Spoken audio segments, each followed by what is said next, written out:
topic that we should have before us, especially not only to raise awareness, but also to do work to stop human trafficking. So if you're here, you're Pastor Chuck, so I wanted to just spend a minute introducing you. Pastor Chuck Campbell is co-chair of the Education Committee of the Lucas County Human Trafficking Coalition. He has served as a parish pastor for over 40 years, serving parishes in Ohio and Michigan. Throughout his life, he's been committed to social justice causes, having served on numerous nonprofit boards in the greater Toledo, Ohio area. He presents often on the topic of human trafficking throughout the Northwest Ohio area.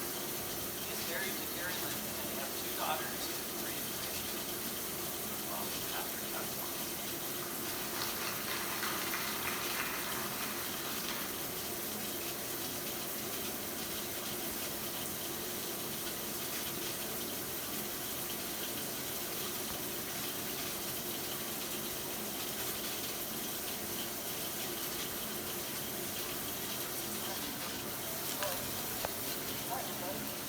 I want to point out a big service here in Michigan for 11 years. I call it my missionary journey. So, I'm not going to do that. I'm my passion and retirement. Talking about the passion. So let me give you a little outline of where we're going. I'm going to give you some basic definitions. There's a lot of words on the screen. I'm not going to read them all.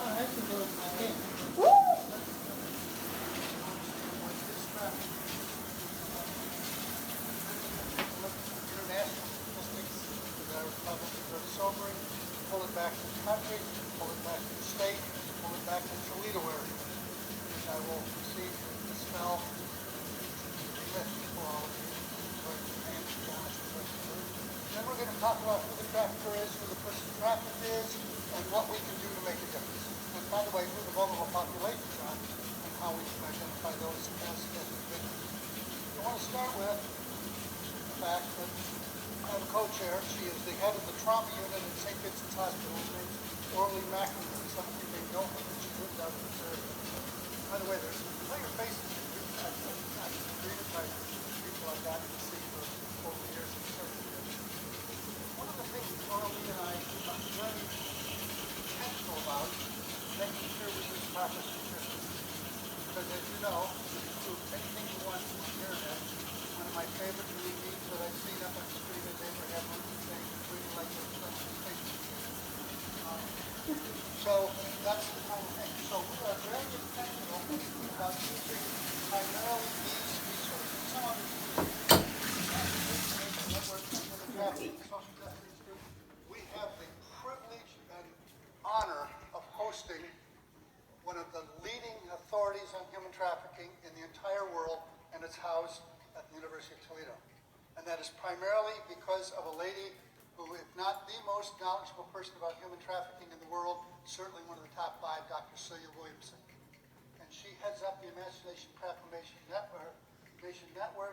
She also holds the title as well as a professor of the Social Justice Institute. International Justice Mission is a Christian organization that is very involved in doing statistics about international human trafficking, but also fighting. They have legal sources. They have police people who are honest police people who go in and rescue people. They're a great organization. I would encourage you to maybe look them up and see what they do. Most of the statistics I'm going to share today come from this organization. They're the most accurate people out there giving what's going on with trafficking. We are privileged in Ohio to have a governor who officially was the Attorney General, and now his Attorney General, Yost, who are just in the forefront of fighting for human trafficking, along with, although she's now moved to education, Teresa Federer from our area, who is the champion in our legislature for getting legislation passed here in Ohio. Polaris Project, an 800 number, a call-in number, but also research about what's really going on with trafficking in the United States. And Shared Hope International, another Christian organization who is specifically involved with child human trafficking, and have done some incredible work about internet safety, which we're going to talk about here, because that is the critical new problem with human trafficking, and one that is just exploding, and how you might be able to fight that. We'll start with the quiz. You don't have to write any answers down. True or false? Can children be called or charged as prostitutes? Approximately how many people are being trafficked around the world? Social media has become a significant tool for the trafficker. I've already given you the answer to that one. And what one word would you use to describe the most common trait of someone who is likely to be trafficked? And we'll talk about that. About 4 years ago, the police department of Michigan State Police produced a videotape that was primarily for people in the service industry, either working for the government or private, like plumbers, electricians, about human trafficking. And we're going to watch a little clip. If you can't hear the sound completely, it's okay, because we're going to watch it, but just a brief clip, and we're going to see if it's going to work, and it's not bad.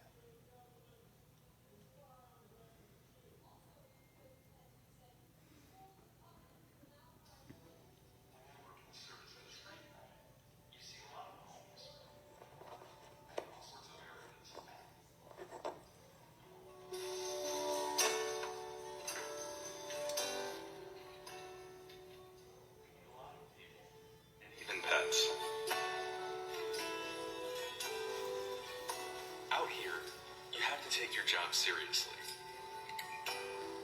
and always be on the lookout to find better ways to safeguard the people you serve. What kind of shop you guys got going here? Tool and die shop. Great. Welcome to the neighborhood. Thanks. Or the products that protect their homes. Or services to get their homes running just right. You work hard every day because you don't want to miss a thing.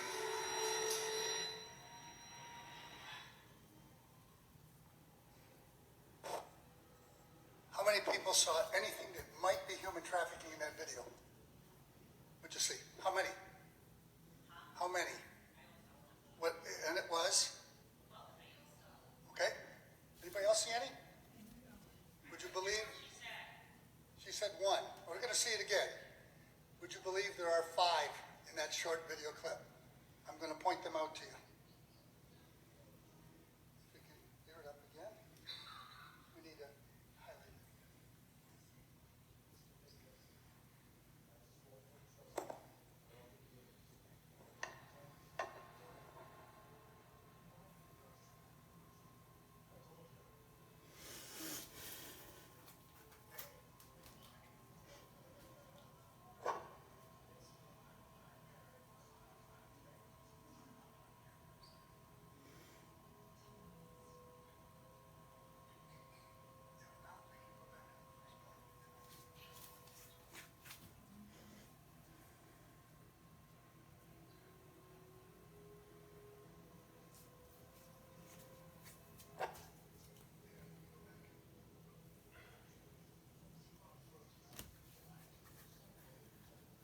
Hang in there, technical difficulties.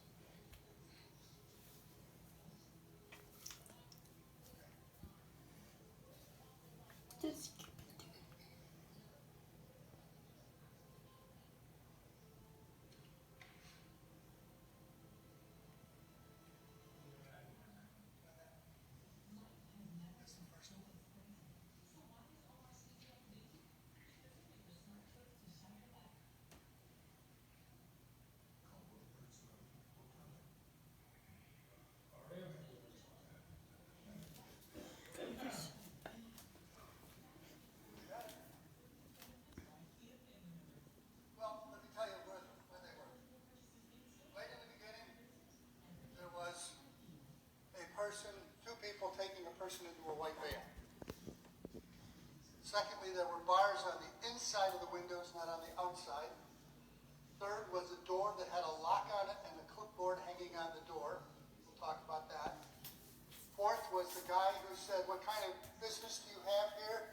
There was somebody taking the person out of the window, a young boy out of the window when the serviceman showed up. And the 5th one was up in the window when the lady was there and the person removed the young person out of the picture. So there were 5 instances.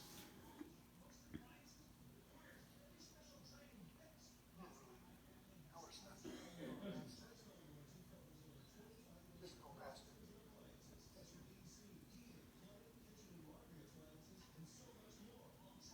sometimes the video doesn't work in different things, so.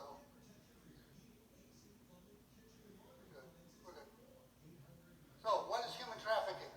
Human trafficking is very simply the exploitation of men, women, and children. It involves the use of force, fraud, and coercion. You'll see those words. And they're willing to attack. Remember that? Ask you for the word. The word is vulnerable. The framework, and I just want to point out to you, for it to be considered trafficking, it has to have one element of each of these three things to legally be called trafficking. It has to have actions, recruits, transports, harbors, provides, obtains, or attempts, force, or fraud or coercion of means, or commercial or labor sex. I want to point out to you that you may think that one of the things that happens is that kids are pulled off the street in the white vans. That's less than 2% of human trafficking. Less than 2% of people are taken off the street. We'll get to some of the ways they are instead. Human trafficking is specifically defined by, a federal law, the Victim Protections Act of 2000, and then you can see that it's been enhanced, enforced, in 6 different cases since then. This law defines sex trafficking as recruitment, hiring, transportation, provision, obtaining a person for commercial sex by force, fraud, or coercion under the age of 18. Labor trafficking is almost the exact same definition, has a little different language here. Still uses force, fraud, or coercion. There's one difference. Anybody see the difference in the two? No age limit. Labor trafficking can be any age. Sex trafficking only goes up to those under the age of 18.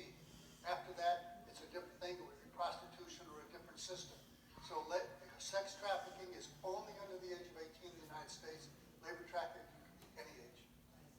Force, physical assault, sexual assault, confinement, fraud, active deception, criminal intent, false promises about working conditions or withholding ages, coercion, threats of serious harm against a person. Let me give you a good example. One of the unfortunate things that some people are being involved in right now is something called sexting, where they're publishing and promoting pictures on the internet with them in various stages of dress or undress. This was a case not too long ago in Monroe, Michigan, where a girl was doing this and her parents didn't know it. Somebody called the parents' attention, but by the time the parents were able to deal with it because she was doing it again behind closed doors, she had gained $1,500 in money that she had generated by selling these pictures. If that happens, the trafficker comes in and threatens, because they found it on the internet, I'll tell your parents, I'll tell your preacher, I'll tell your high school principal, and you've got them by coercion to do what you want them to do to try to protect things from being discovered. It would not only be sexting, it could be anything, and then they turn around and use that to their advantage. This is an important part of that federal act.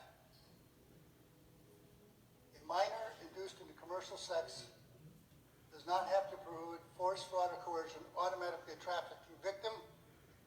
That means that they cannot be called a prostitute by federal law. Now, does that mean it doesn't happen? No. As a matter of fact, in Toledo, a year ago, a man was on trial for trafficking a 14-year-old girl.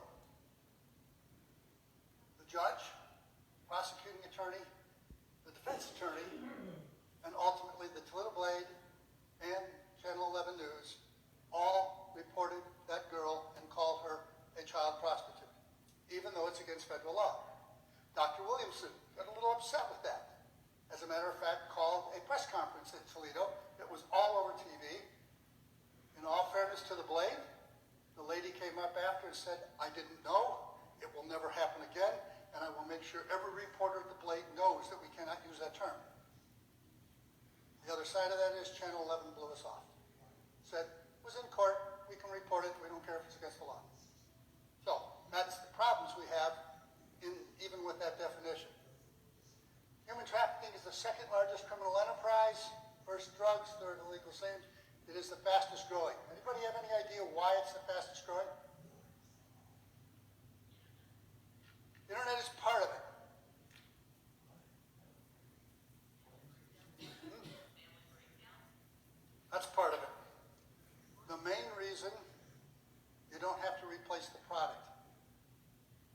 If I sell drugs, in order to sell more drugs, I got to replace the product. If I sell guns, I got to buy more guns to replace the product. I can use this over and over and over and over again.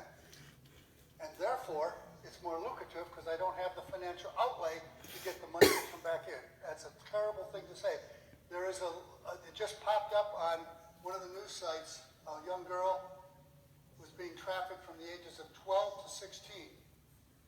And her story that she told to the news agency was that she